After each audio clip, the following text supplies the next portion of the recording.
Welcome to Sunday's video, guys, and thank you for commenting, because in the second part of the video, as you know, we'll go through some of your comments. First of all, a public safety announcement.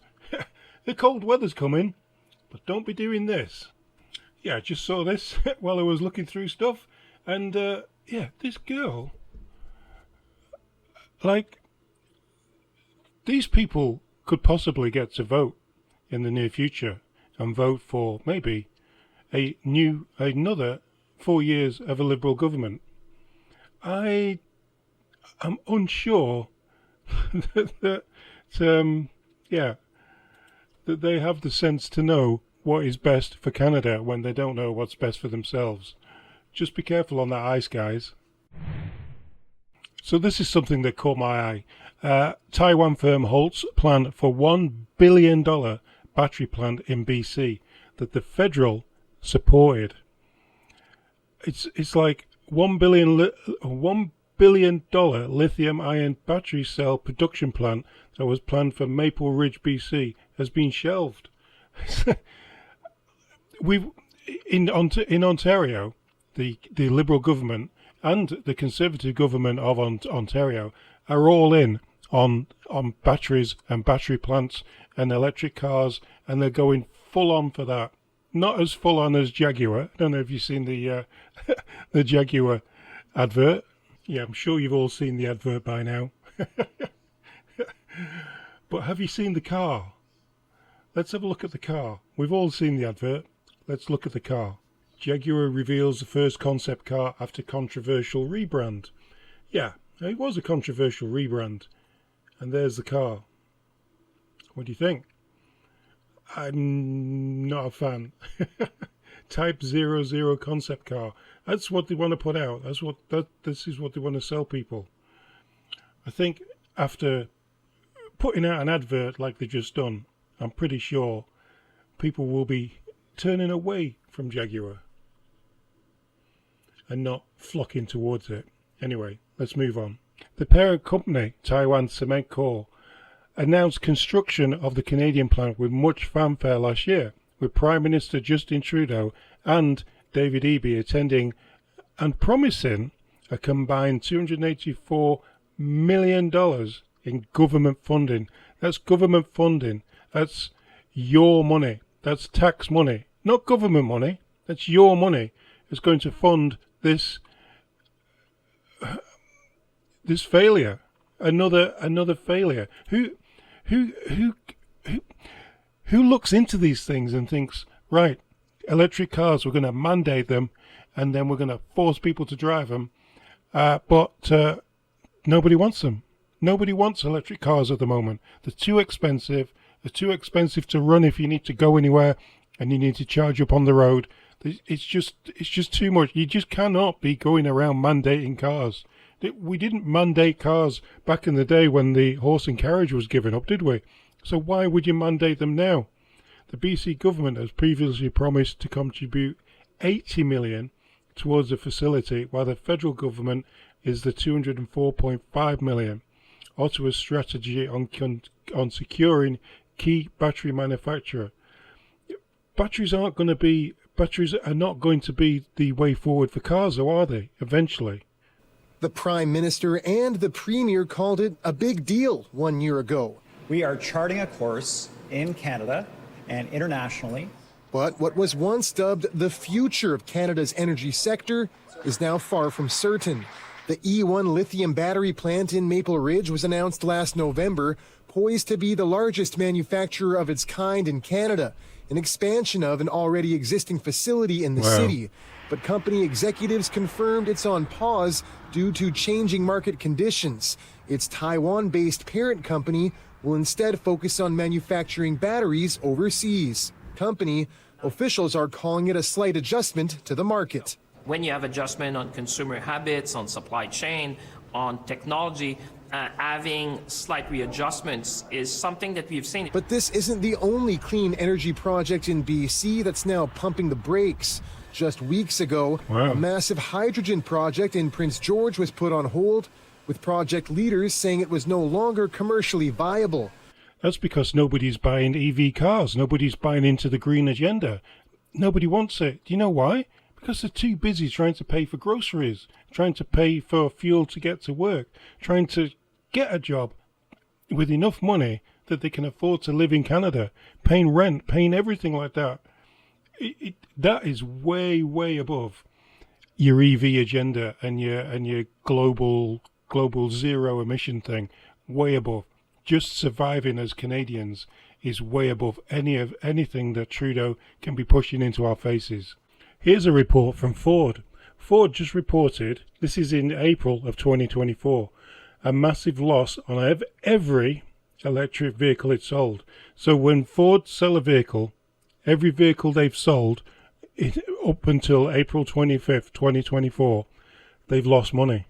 They've lost money on every single vehicle. Ford's electric vehicle unit reported that losses soared in the first quarter to $1.3 billion. $132,000 for each of the 10,000 vehicles it sold in the first 3 months of the year, helping to drag down earnings for the company. That's why in Oakville, in Ontario, they're closing the Ford factory there. They're closing it. It was retooled and everything, but now they're having to close it. I don't know whether it's temporary or not, but they're having to close that down. They're closing down their EV battery factories. They're even not building the factory in Windsor that Ford and, I mean Doug Ford, not Ford, Stellantis invested money into. Everything around the EV thing is just going to poop. It's just not going the way that Justin Trudeau wants the net zero vision to go. Guilbeault and Trudeau, they want this. They want it. The people of Canada, we don't want it. We don't want to be mandated to do anything. Just if EV cars were so good, let people buy EV cars on their own. Don't force them into buying them. Anyway, let's look at your comments. Merry Christmas. Well, I'm not Randy. Where's Randy? Who's Randy? Randy. Who is Randy? Who is Randy? Which Randy? Who's Randy? She forgot the name of Randy.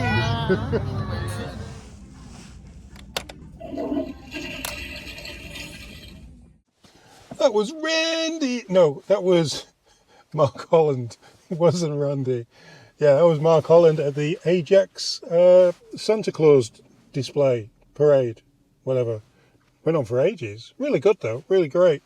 Let's get on with your comments. How much should you expect to save with the Liberals' GST HST holiday? I think you've probably already worked out that GST and HST isn't charged on food or groceries, unlike what Gilda was saying. That was one of the first things that she said. First things on her list. Oh, you're going to save on groceries? No, you're not.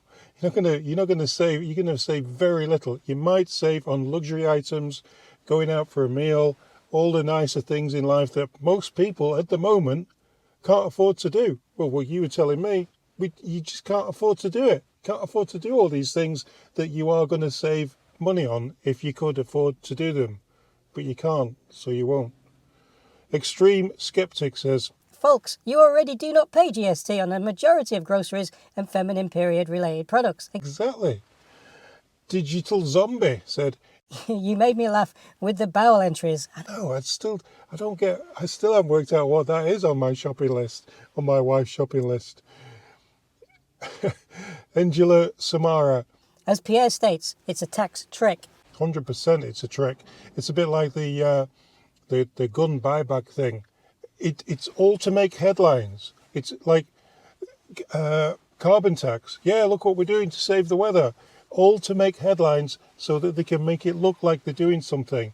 Well, what we used to call it, when I used to work in a factory, and we used to just walk around with a sweeping brush, just sweeping up an area that you swept up like an hour ago.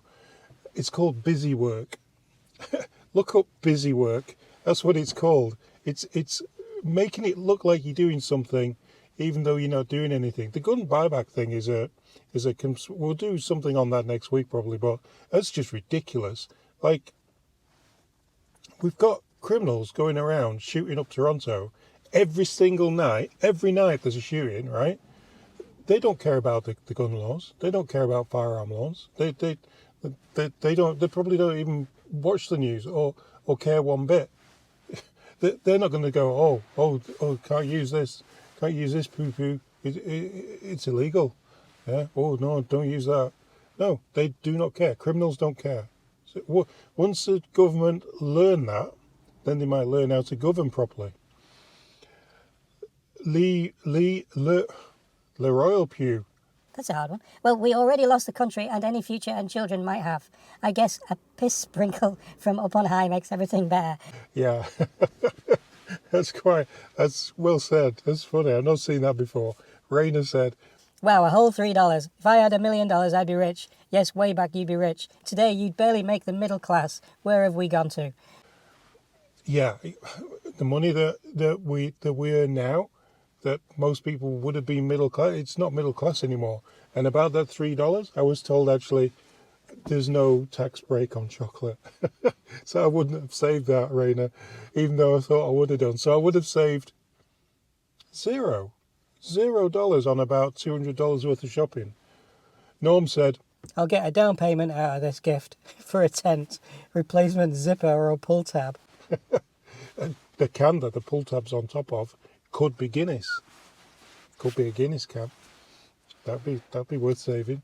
Brian said, I don't know diapers and certain women's products had the HST added on. How ridiculous is that? Every baby needs diapers and every woman needs certain products. Wow. As I said in another video here concerning this GST thing, it really helps the well-off and the retailers. For the rest of us that live in the real world, we can't eat in an Xbox. Regarding your muffins there, P, up here in Fort St. John, BC, where I work, a tray of muffins is almost $9. Yep, looking at some of the prices on your receipt, they're actually not that bad when compared to up here. Hard as that might be to believe. wow, your prices are like through the roof, Brian. Absolutely through the roof. Anybody else want to compare prices with that video? It's like, yeah, I thought $6 for a tray of 6 muffins was pretty expensive myself. They used to be, I think they used to do them at like $4. Yeah, crazy money. Carol said, Karina Gold, your GST bill is a freaking joke and you're corrupt. well said, Carol.